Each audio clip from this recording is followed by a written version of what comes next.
Well, good morning. How are you all today? And welcome to Integrative Preparedness. I'm Steve Smith, for anybody who's new. And if you are new, welcome. I wasn't going to make one today. I was going to relax. It's Sunday morning, but I had to get up and fix some fence. So here I am. And it's good because I wanted to talk about something. About the enemy is here. And my question is, when are they going to attack, and what form is that going to take? What form is that attack going to take? I mentioned the other day about the border situation and the number of Chinese military age males, unaccompanied, dressed fairly well, seem to have great working cell phones and staying to themselves and all that, just pouring across our border, being allowed into our country. This is an invading army. There is no doubt about that. Anybody that had doubts about that, I won't call you stupid. I will say, continue to look at it. Continue to consider it. Look at the evidence and let the evidence lead you where it will, and you will arrive at the place where you'll understand that this is an invading army. It's kind of a reflection of what's going on in France right now. They allowed North African and Muslim immigrants into their country. They welcomed them into their country. They distributed them around their country, and now they are burning their country down, and they are attacking police stations, and they are attacking government buildings, and they are attacking French people, and it is an invasion from within. So the invasion happened, and now it's it is erupting. And same thing very possibly could be about to happen here in the United States. If you're with us on Patreon, if you're not, you should be, because you get so much more over there. We get in depth over there, and not just from me, but from our patrons who bring a lot of information. And several of our patrons, just a second. Okay, I had to sneeze. Let's see, I can't even tell, man. You know, I gotta get my eyes fixed. Okay, looks like we're back on. Sometimes, there's been a couple of times I hit it and I thought we were back on and we weren't. You know, I never sneeze after about 10 in the morning, but man, I get them out before then. So several of our patrons have commented, some down in Texas, and have made comments about the Chinese that they see coming through. I think that this is, our government has used the open border to camouflage the other people who are coming in. By that I mean we have a lot of good folks coming over. I mean, I know that the first thing that they did in our country was illegal. I know that they're trying to escape, you know, bad situations in their home countries. I don't necessarily hold that against them. I'd probably try to do the same thing if my kids were living in squalor, and probably so with you. And we can all say that we would do it the right way and we would do it the legal way. Okay, that's a different argument. I don't know. You know, if I was living in a shack and I saw there was the land of plenty up north, and it seemed like they were letting everybody in, I'd say, well, okay, you know, if a country doesn't care about its own borders and laws, why should I? And we're going to get back to that in a minute, because that's a common thread in this. And there's a lot of good, hard-working folks coming across, and I've known some. I've known people who are here illegally, and do I agree with that? No. I blame our government more than I blame them, like I say. And I don't know. You might feel differently. That's okay. Let's don't get into an argument about that here, okay? But when you look at the real enemy, it is the people who have allowed this and have aided and abetted the invasion of our country by elements that represent our sworn enemies. Now, who would do that? We know who would do that.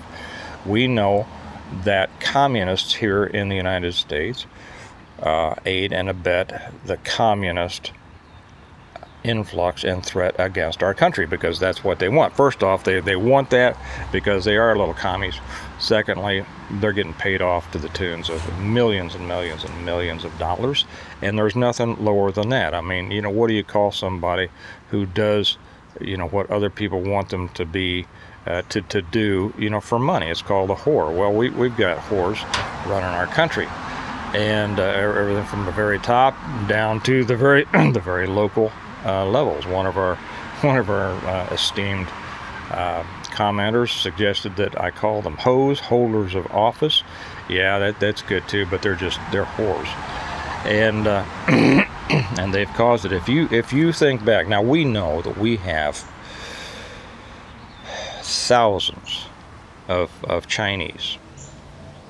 Now, there are good Chinese out there, okay? There are good, you pick any group of people, and there are some good ones in that group, and there are some bad ones in that group, and then most of the people in that group are just kind of, you know, whatever. But there are some good ones, and there are some bad ones, and there are some who are here because I don't think that there's any doubting this anymore. They are staging. They are setting up cells within our country. We've known this. Some of us suspected it, you know, 40 years ago. And then 30 years ago, was it 30 or how? Oh man, do you remember when the Clinton administration allowed Loral Aerospace to sell the missile stabilization technology to China? Who was it first under? It was under the I forget what, but they switched the ability to okay those shipments to the Department of Commerce, and Ron Brown, they put their good buddy in charge of that. He facilitated the export of critical aerospace technology to China, and then Ron Brown got killed. If you're too young to remember that, interesting, go ahead and look it up. So that was the earliest time that we really saw that our government was involved in facilitating the growing strength of an enemy of ours. Okay, we had seen during the 70s a switch of technology going from Japan to China, and all of a sudden everything, you know, was that we used to be used, because you know, stuff made in Japan was good. It used to be a joke, right? Made in Japan, and then it got to the point to where, hey, it was better than what was being made here, and that's a great indictment over the American worker. And I know we have some American workers out there, and it's probably not you, but the quality of American products just went down on the toilet, and that's just the truth. And anybody wants to argue, you're wrong. The quality stuff was coming out of Japan, Sony, you know, all that. Well, then it shifted, and the Chinese, who have a 1,000-year plan. You know, we have a plan till tonight, right? But they have they go on long-range plans, because they do want world domination. And they slowly and methodically put this into play until finally all of our manufacturing and industry and technology comes from China. Those who have sworn to take us over, you know. And just because you don't see it on the news, and I know you all are smart enough to know this, that if you get the backdoor information, you know that they're talking about that openly and plainly among themselves.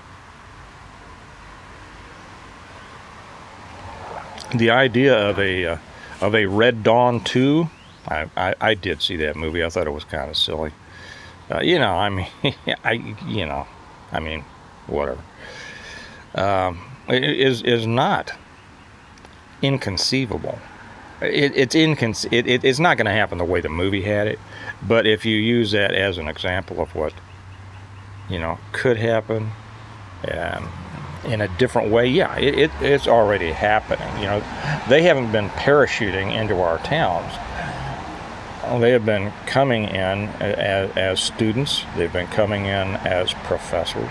They've been coming in for technological jobs, and they've been coming across the border. And the Chinese community is very close-knit and very secretive and very difficult to penetrate, shall we say. Now, I have no doubt that there are elements within our government intelligence that knows exactly well, I won't say exactly because I was deep enough in that stuff years ago. They didn't even know exactly what was going on with the American mafia. But, you know, they have an idea, and through electronic surveillance and intelligence, they have a much better idea than what we had to rely on in the old days, which was, you know, human intelligence. But what they're doing with that, they're probably doing nothing with it. They're probably, you know, meeting about it and talking about it and seeing about it and then stashing it away in case, well, now we've got the information, as if having the information, and this is the problem with a lot of intelligence, having the information, they confuse that with success. Well, having the information doesn't do a darn thing unless you act on the intelligence and act on it in a timely way. But these people are coming across, and like I say, so some of our people on Patreon shared their stories of what they know about what's happening. And did I invite any of you who aren't on Patreon? You are missing out on so much, and the link is down below, and you should be there.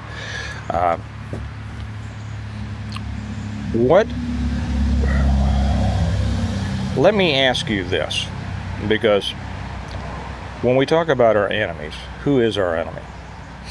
Is the enemy the one that we know is coming at us, or is it the one who is facilitating it? Well, it's both. And so we have to come to terms with the fact that elements within our own government are facilitating this, and have been, and continue to be. And it could be to the point where it's almost too late. Let me ask you a question. I'm going to tell you a story of a friend of mine who was killed by his wife. If you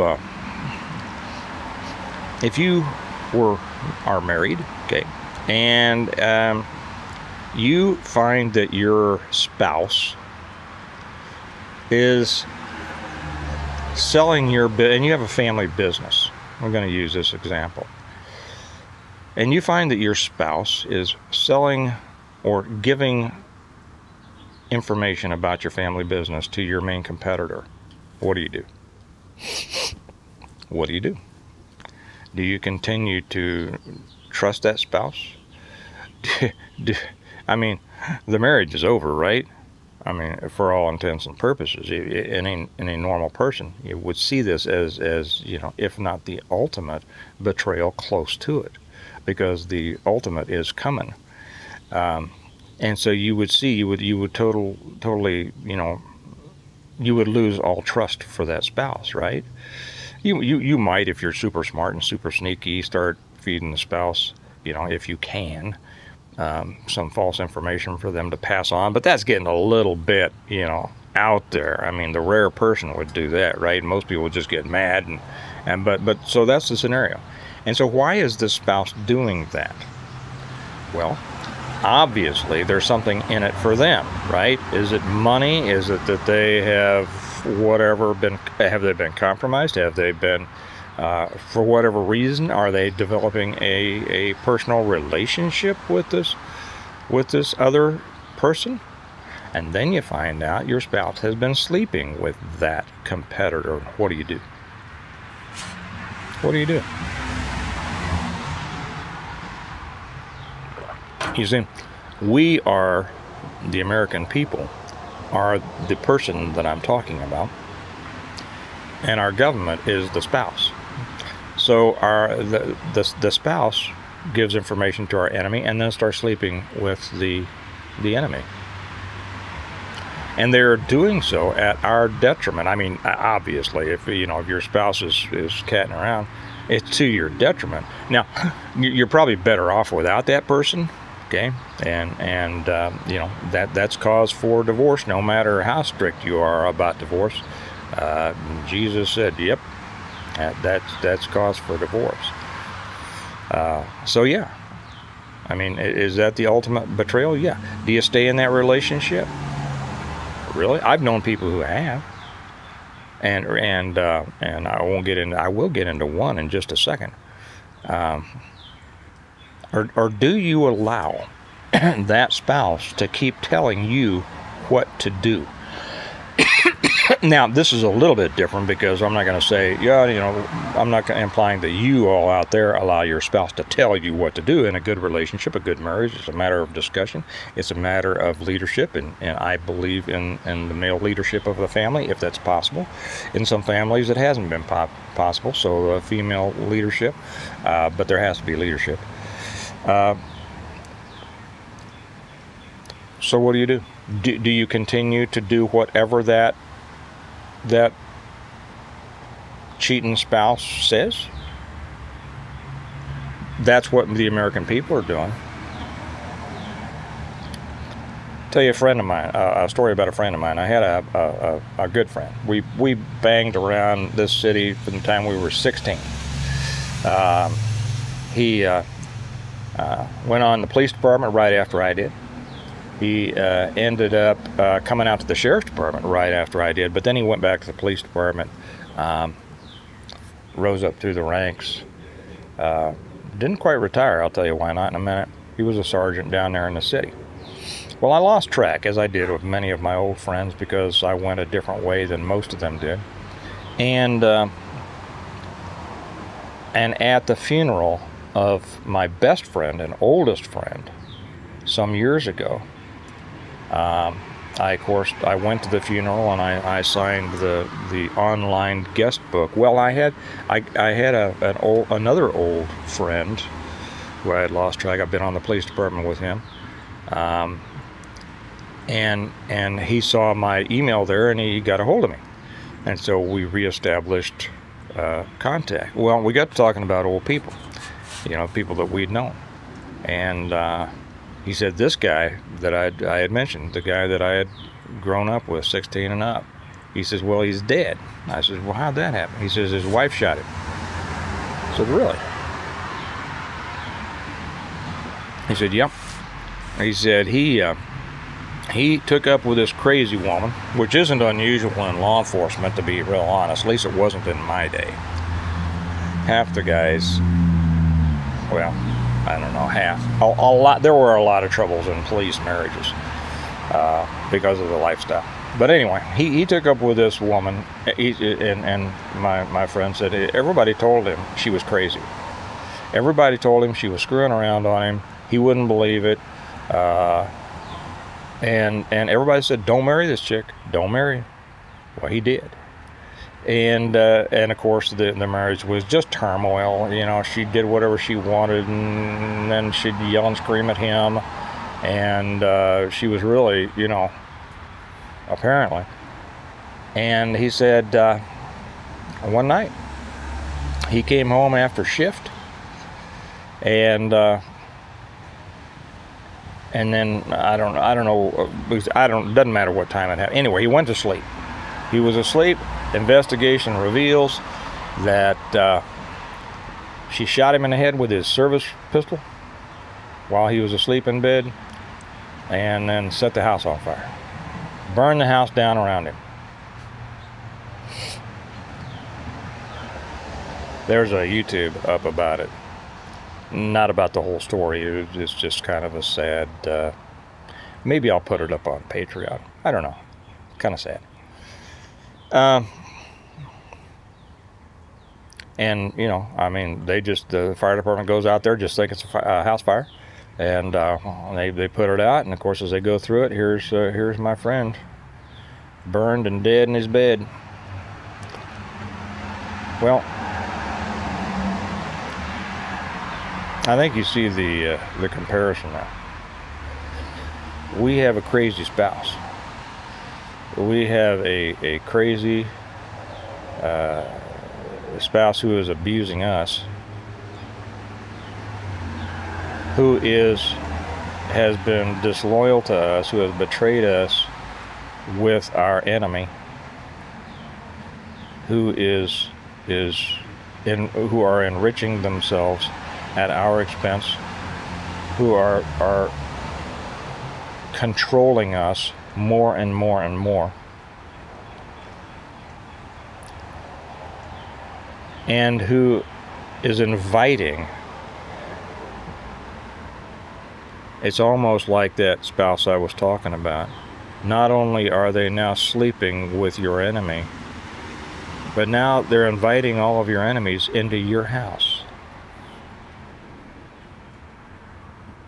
to eat your food, to sleep in your beds, to drink your beer, to watch your TV, and all the time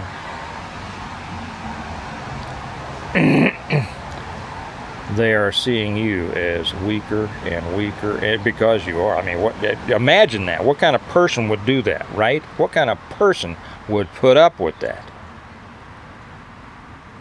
But that's what our country's doing. So at what point? Now, if you had a spouse like that, gosh, I hope none of you do. If you had a spouse like that, would you continue to honor the vows you had taken to them, the pledge you had made? You know, I could slip something in about the Constitution here too. I could say, well, you might not. A guy might say, well, I don't pledge allegiance to her or him anymore, but I still pledge allegiance to the agreement that I made, right? The paperwork, the Constitution. If it's not being followed, what exactly is it? So the question is,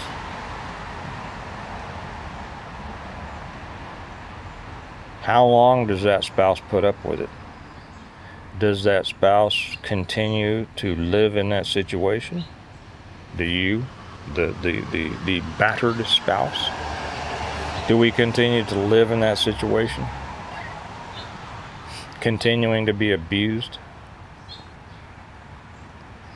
while they just bring more and more and more of their friends into our house? And what purpose does that serve? That our slavery simply comes at slow enough pace that we can become used to it and not mind it? The enemy is here. The enemy has been here among our own citizens from the 19-teens,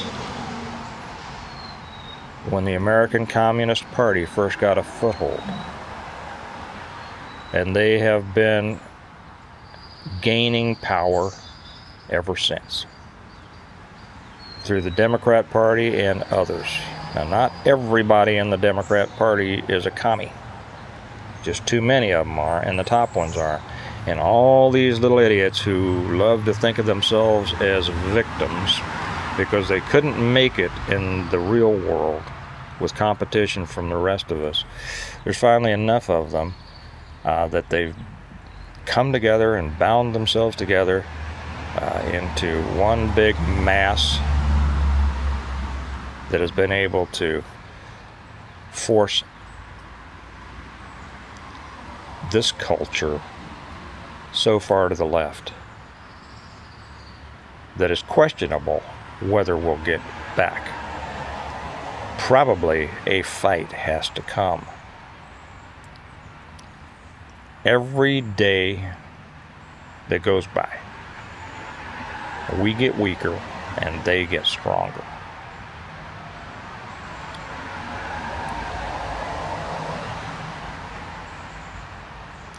let me be clear, I'm not calling for anything here. What I'm saying is that you need to prepare more and more and more, and better and better and better, because most of us out here, we stand alone, right? We stand of our own 2 feet. That's because we're independent-minded people. And it will take a lot to get us to come together. I don't know what it will be. We haven't seen it yet because we have not come together yet.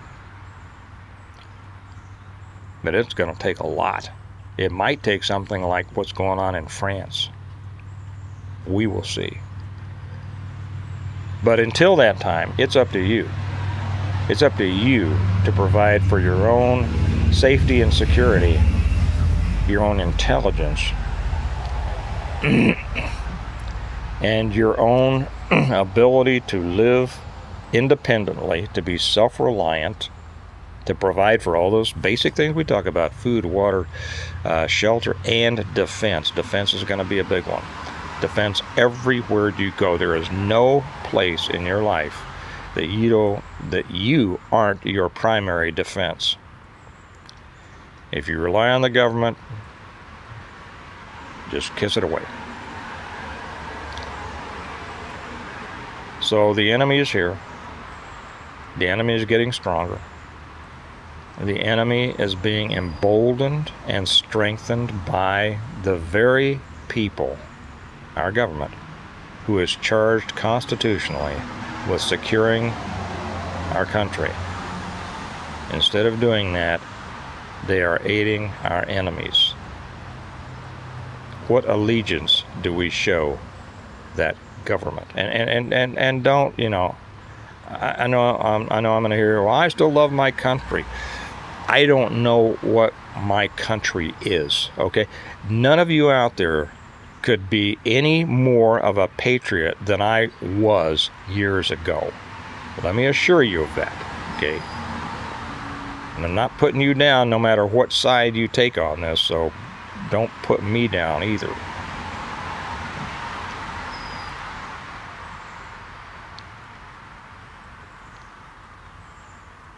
But it's up to you to handle your business. It's up to you to provide for your safety and security. We don't know what's going to happen. Or it could be horrible. It probably will be horrible when it finally pops off. Your family and your kids depend on you. You have to get with it. You have to beef it up. You have to increase your efforts, because it's getting worse every day. If you want to know how to do it, Steve, how do I do that? Here you go. I'm going to show you how. Right there. What I always say. The complete plan. The complete plan. How's this, son? To preparing for, surviving, and rebuilding after a complete collapse. Will this work in the case of a Chinese invasion?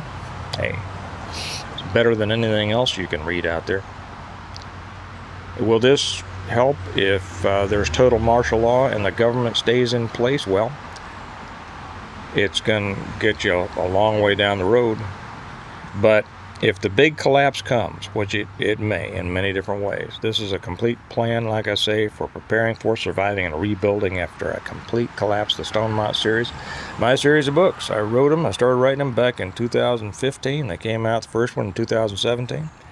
And thousands, hundreds of thousands of people all across the world have been learning from them since then.